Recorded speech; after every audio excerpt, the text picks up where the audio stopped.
will come close to around 50,000 crores of expenditure that we have already tied up or we have already awarded.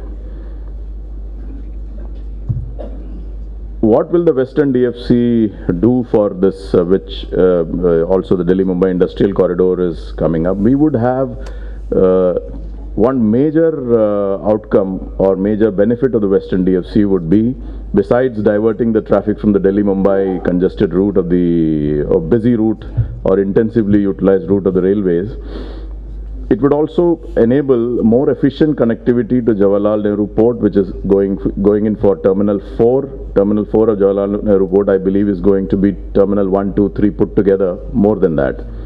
Similarly, Mumbai Port, then 2 ports of Dighi, which is already functional, and Revas, which is on the cards. We hope it will come.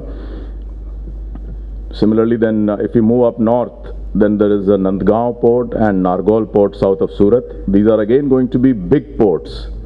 Then Hazira port, which has already come up as a very big port of Adani's. This will again have connectivity. The Dahej port is a functioning port and already in a very short time doing over 10 million tons of rail-bound cargo. So very important for the railways, and once we have connectivity to the DFC, then it will ensure efficient movement. Pipavav port, Kandla port, Tuna port, which is a new port which has come up this year, and Mundra port, which is, as everyone knows, one of the biggest ports in the country. All these will be connected to the hinterland container terminals in Delhi area, in Punjab and in Haryana. It will also enable a lot of coal to come move on the Western DFC and will help power plants in northern and western India. I think I'll stop here because there are a lot of other details which may not be of very much interest to the audience, but let me just conclude by saying that these 2 freight corridors, when they are commissioned in 2019, or maybe a couple of months beyond 2019, would be a game changer for the railways. If you see a country like China, which handles, we are at 1100, China is over 3,000 million tons. The trick there is that a single corridor, like the one from the Datong line, they call it, Datong to Xinhuangda port, that single corridor carries over 600 million tons. So they have identified, or they have not identified, they have corridors in their country which carry, each of them carry 600-700 million tons. So once we construct freight corridors, it opens up the possibility that we will be able to move a lot of traffic, and we don't need to struggle between passenger and freight to move more freight in a network which is where already 65% has to be used for passenger trains. I would just like to mention that during the period when the Western DFC funding was tied up, we had the good fortune to have Ambassador H.K. Singh as, if you permit me, sir, our man in Tokyo, who did a lot of work as far as promoting not only the Indo-Japan cooperation. I'll remember him more for the kind of contribution that he made as far as the Western DFC project is concerned. Thank you very much. I just added a slide on what are the further prospects. One is high-speed rail projects, locomotive manufacturing facilities, passenger coach manufacturing facilities. We are talking of rail, Make in India, rail components manufacturing, and station development. These are all big ticket items where there is potential in future. Thank you very much. Thank you. And we'll take a couple of questions from the audience if there are. You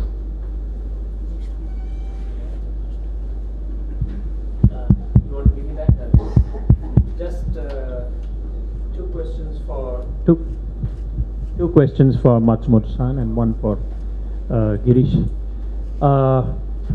Could you share with us, Matsumoto-san, what kind of new arrangements or agreements have been reached between JICA, Government of Japan, and Ministry of Finance, Government of India, regarding future step loans, because this has always been a big issue, and I think that when the two prime ministers met a year and a half ago, they were very keen that these issues be resolved and we move forward. And so first the step loan issue, and the second is that I saw from your slides that instead of increasing the offtake of commitment on JICA loans has plummeted by 100% almost this year. So how do we actually achieve the 3.5 trillion yen in financial flows, public financial flows, if these commitments are going to come down so drastically? What do you think is the real problem? On which side is the problem? We'd like to hear from you about that. And as far as Girish is concerned, I'd wanted to ask this question of the minister, but any thoughts about outcomes on the Shinkansen from the forthcoming summit meeting? Thank you. Well, Ambassador, thank you for your good question. And the first question is about the new scheme of the step loan. Oh, I tried to have a more bigger voice. Yes, now Japanese government and the Indian government discuss about this matter, especially the sector of the metro project. Well, as I showed the case of the Delhi Metro. Metro project itself is a very, very big project. So we say Japanese government would like to expand some opportunity more and more for the Japanese companies, manufacturers, investors to step in this sector. So now they just talk about how they can expand this the modified step loan to the metro project, and still not reached yet officially. But they try to change some condition that more and more Indian companies should join also, like a civil work activity and so on. So we soon can maybe compromise this condition. And the second one, the total amount of our commitment. Yeah, we made every effort to achieve some target. Actually there's no the concrete target of the amount, like a 3 billion, 4 billion US dollar or something like that. But so this is kind of like a trend. Yeah, and some delay with the procedure. It's kind of like a usual the issues both sides, because sometimes the JICA's action is very, very slow. We made some appraisal works of the a DPR, and we made a lot of the question to the executive agency, and they try to answer, and we try to examine again, and it takes a lot of time to finalize everything. And in the case of some a big project, like bridge project in the Maharashtra, well, we set almost all the conditions, but now some clearance of the environment is also new issues. So we should wait for some a final decision of the court, for example, about this clearance issue or something like that. So such kind of some delay of the procedure can affect some total number of commitment. Thank you.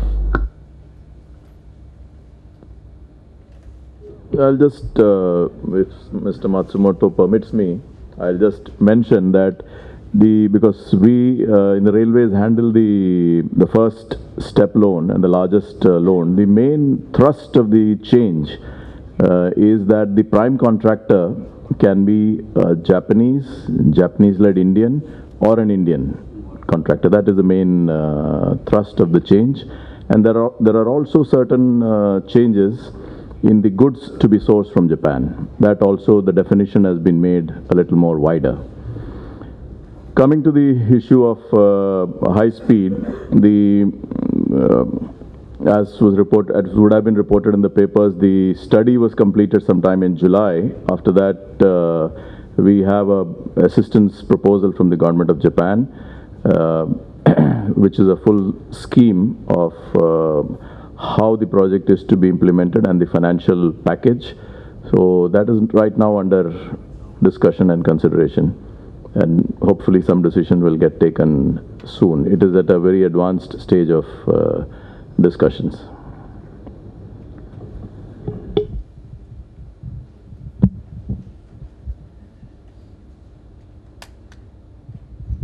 Thank you very much. I have two questions. One is about land acquisition. In India, there are so much time and cost will be associated with land acquisition. And is there any good ways to implement those much quicker and much less expensive way? Second one is user charges for the Shinkansen or roads. The optimal way is to maximize the revenue and to set it up, and maybe probably the peak road pricing and peak road fluctuations of prices may be important. So I'd like to ask those user charges in future. Land acquisition, as I mentioned when I was speaking, for the DFC, we had a huge land acquisition requirements. If you take the Western DFC, it was close to 4,300 hectares. And it's a happy fact that barring a very small portion, we have been able to acquire that land. Now, as per the new Land Acquisition Act, there are certain conditions which stipulate a higher level of, let me say, R&R, that is resettlement and rehabilitation, and also compensation. But, I mean, once that settles down, and once the rules are clearly known, I think land acquisition will take place. The proof of the pudding is in the eating, so we have actually done the land acquisition for over 9,000 hectares of land, and that's a lot of land. As far as the issue of user charges, you see, I mean, that's a topic in itself. If you see the Japanese position also, because we are looking at various models of implementation of Shinkansen. If you see the Japanese model, when this started in '64, in 1987, the government of Japan had to create different railway companies because the debts had built up to such an extent that the companies could not take care of the servicing of the debt. So what they did in Japan was they hived off everything for the infrastructure, that is the track, the formation, the track, the signaling and the electrification was hived off into a company called JRTT. And the operators were not burdened by that investment. So they had the benefit that they would invest in the rolling stock, in the stations, run the trains and make profit. So, I mean, the lesson that we learned from whatever has happened in Japan is that the operating companies have to be unburdened, so to say, from these for the debt servicing and the full infrastructure requirement that is there for the project. We are looking at this issue of service charge, but then user charge. But by all indications, the high speed as a project, as a viability, from the viability aspect, it's not viable. Nowhere in the world is it viable if you count the entire cost. Thank you.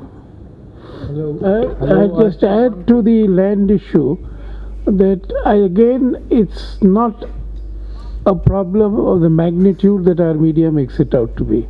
Because if you look at our new state, which has been carved out of the Andhra, they're building a whole new capital city at full speed within 6 months.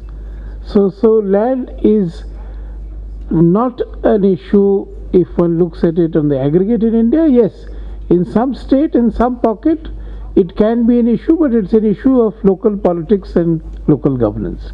Rajat, you had a question? I have one question, sir. Please. The rest over Lunch, I think. I have one question. It is relating to the escalation clause, which is normally, I mean, put in place while any project is undertaken. But would it be always that there is some minimum limit, tolerance limit, and maximum tolerance limit beyond which it shouldn't go? I think this can be discussed over lunch because it's a very technical contractual issue. So let me thank all our panelists, and I think it's been a great session.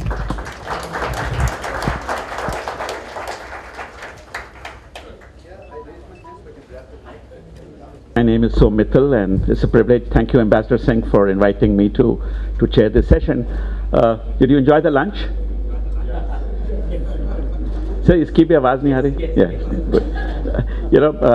We're going to keep this very interesting so that any effects of the lunch don't come here. I must say that it's a privilege for me in particular to be here, and I was just reflecting sitting there that 17 years of my earlier career was with Japanese companies, and in fact I owe everything that I know is to my learnings in Japan, and I mentioned that to you, Tamura-san. And it was interesting that we are discussing in this panel, and the earlier panels also discussed many other areas, that we're talking about IT and what should we do. And to me, it's like what happened in '83 when I was in the automotive industry and the Japanese came in and they would look around and meet our vendors and they said, a Japanese car cannot be made here. And that couldn't be made because when they would go and see our vendors, none of the vendors would meet their level. I remember they went around on the road condition and they said, how are we going to transport our material on these roads, and so on and so forth. And now it's history that when we put our minds together and we started working, that industry bloomed. And today, as Mr. Bhargava mentioned this morning, we have now Maruti Suzuki cars going back to Japan, and it's not about Europe that it's going to. I was just 6 weeks back in Japan, and it's always such a pleasure to be there. Many of you travel. Every time you go there, you know that it changed because something or the other improved for the better, and you keep looking for those signs that are there each time. But I met several people and we talked about the Japanese economy. So while my colleagues here, I have a great panel. Fortunately, all of them are friends that we have worked with before, and it's a pleasure for me to be here. We quite keep questioning, so what about IT? And I must also confess that Ambassador Singh was in Japan as the ambassador when we were trying to increase our stuff, and he really helped us connect and gave us his advice.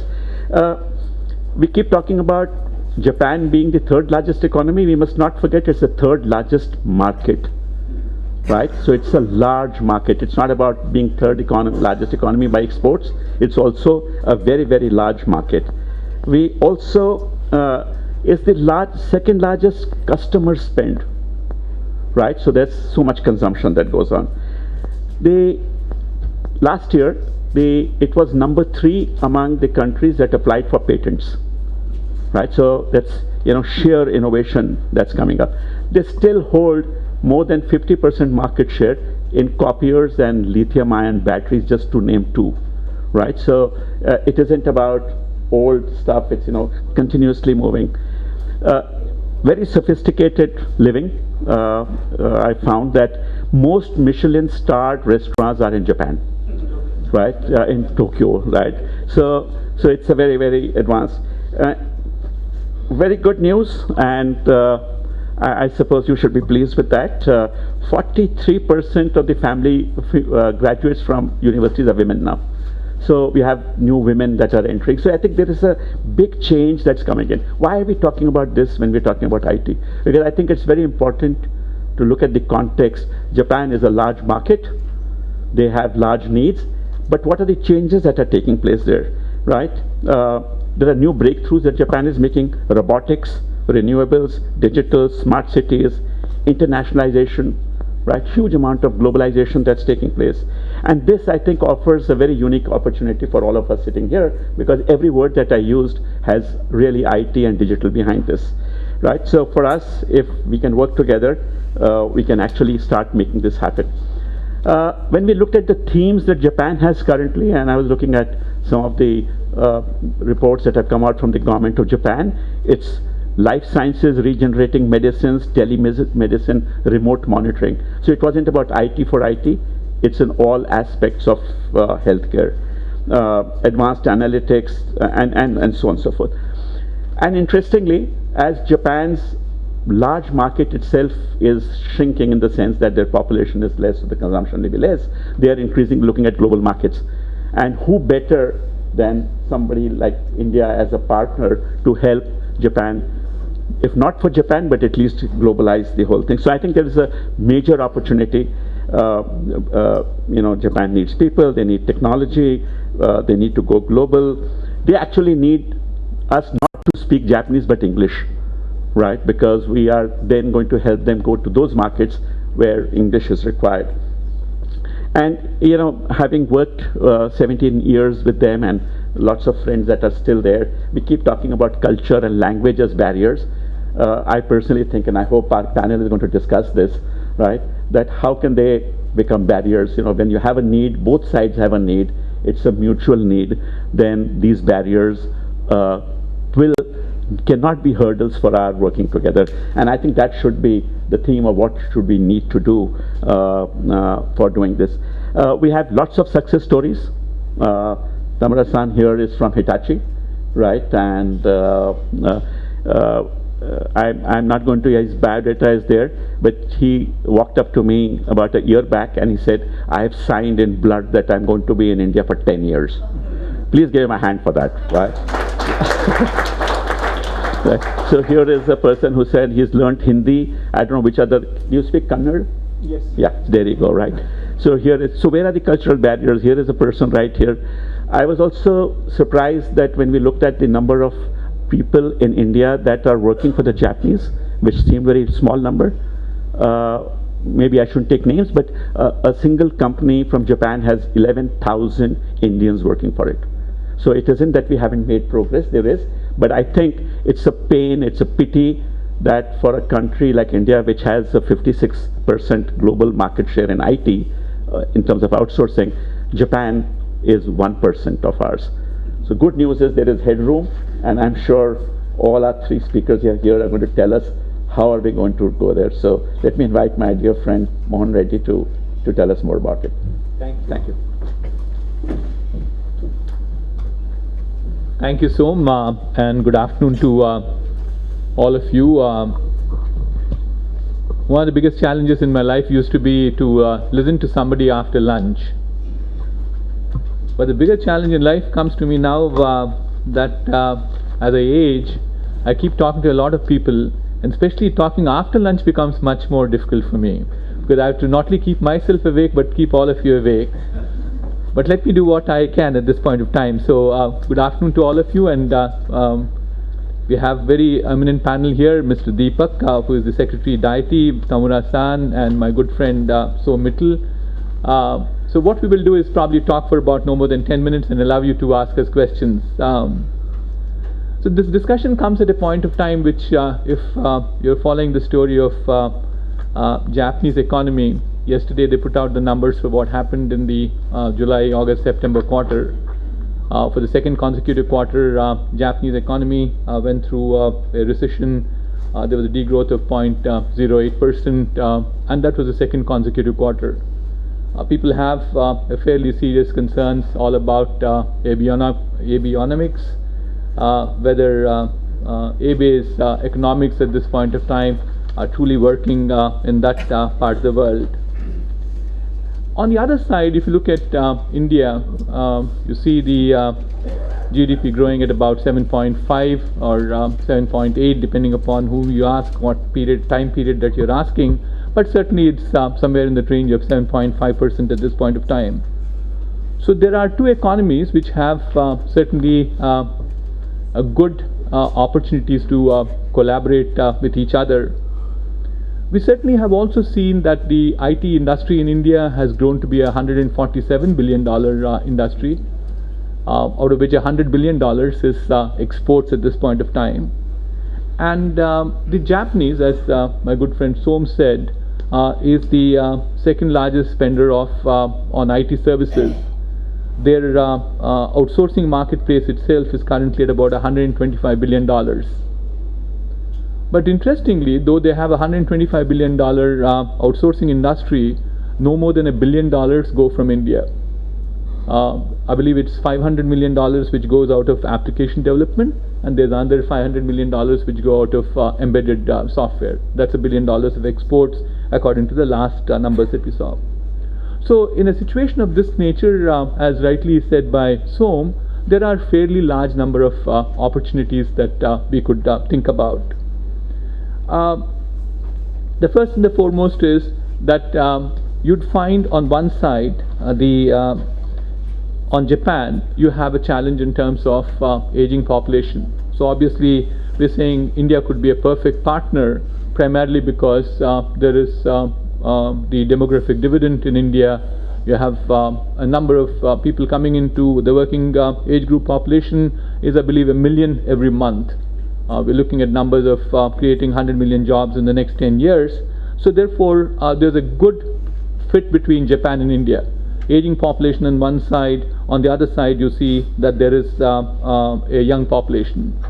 The second point is that there is tremendous amount of cost pressure in Japan. They are finding it extremely difficult to compete globally in the export markets. Reflected back in what we saw earlier was in terms of the degrowth they're seeing in the economy at this point of time. The Japanese yen lost somewhere between 20 to 25% depending upon which periods of time that you look at in the last 3 years. So therefore, whereas you find that the cost pressures are far lower in India because given what's happening with the rupee too, but we become much more competitive in terms of exports compared to anybody else. A rupee at 65 or 65.50. So there is a natural compatibility between Japan and us because of the cost pressures. Third one is that there is enormity in terms of the consumption that could happen in India. You have the burgeoning middle class, and the last report that I saw from Deloitte, which says by 2030 Indian consumer spend will be somewhere in the range of $13 trillion. That's what they're expecting. So therefore it could be a perfect fit for Japan. These are the 3 points I had. One is that, aging population versus young population. The second is the cost pressures, and the third one is the huge consumer market that you have. The other one is that you'll find India to be an attractive destination for Japanese because of the size of the market back again. You look at the internet penetration that's happening in the recent past in India. We're now saying there are 370 million internet users in India, whether they are fixed line or mobile or smartphone connected people. So that's a huge opportunity for the Japanese companies. And the second one is that we're also finding that there is a massive momentum in terms of startup ecosystem in India. So companies which have been fairly mature, like most of the companies in Japan are, looking for new opportunities in terms of new product development or new innovations. I think the potential opportunity, a potential destination for all of them is India.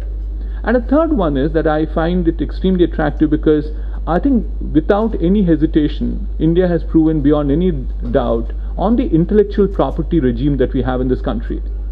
Because especially you have to view it from the perspective of what happens with the most favored nation that they have in terms of doing outsourcing, that's China, where there's very little respect that they have for intellectual property, but you find that very different. So therefore, in terms of being partners for Japan or being an attractive destination, I think India becomes a very strong candidate for doing this.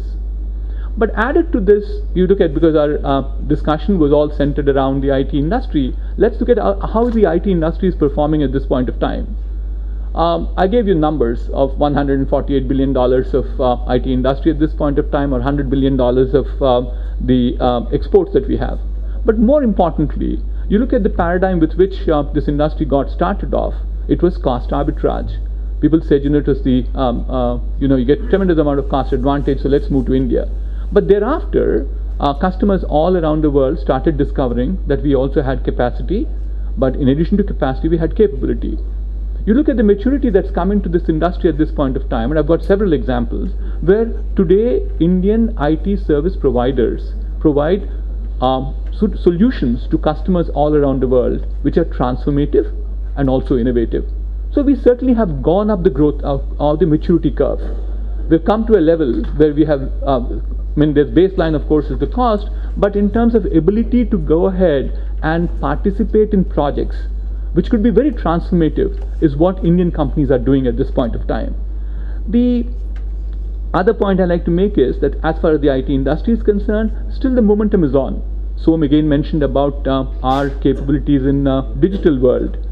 Today, most of Indian companies have service offerings, which would provide solutions for customers all around the world in this disruptive, innovative world of digital. In the digital environment, you have number of solutions coming from Indian companies. So our belief is at this point of time that the Indian IT industry will continue to grow. It grew by 13% last year. Our belief is it will probably do between 12 and 14% this year, which means that effectively we will add at least about $100 billion of revenue for the IT industry for the current financial year. So this industry has got now the ability to scale, it has maturity, it has talent. And more importantly, we have also proven to the world that we have got the ability to do global delivery. Not necessarily it has to be just in India. We have put all the people from different parts of the world and made sure that we could satisfy our customers to the extent that the customer satisfaction indexes are at their best. That's how the Indian global delivery model has been in a position to charm, delight, and provide value to customers all around the world. So then what are the challenges? Fairly obvious ones.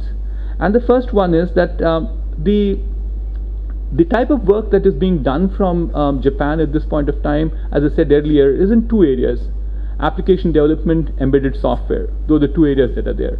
Whatever is the low-end work that's there, I think because of the barriers that are there in terms of language, migrates to more like countries like China. So the biggest barrier that we're finding at this point of time is language.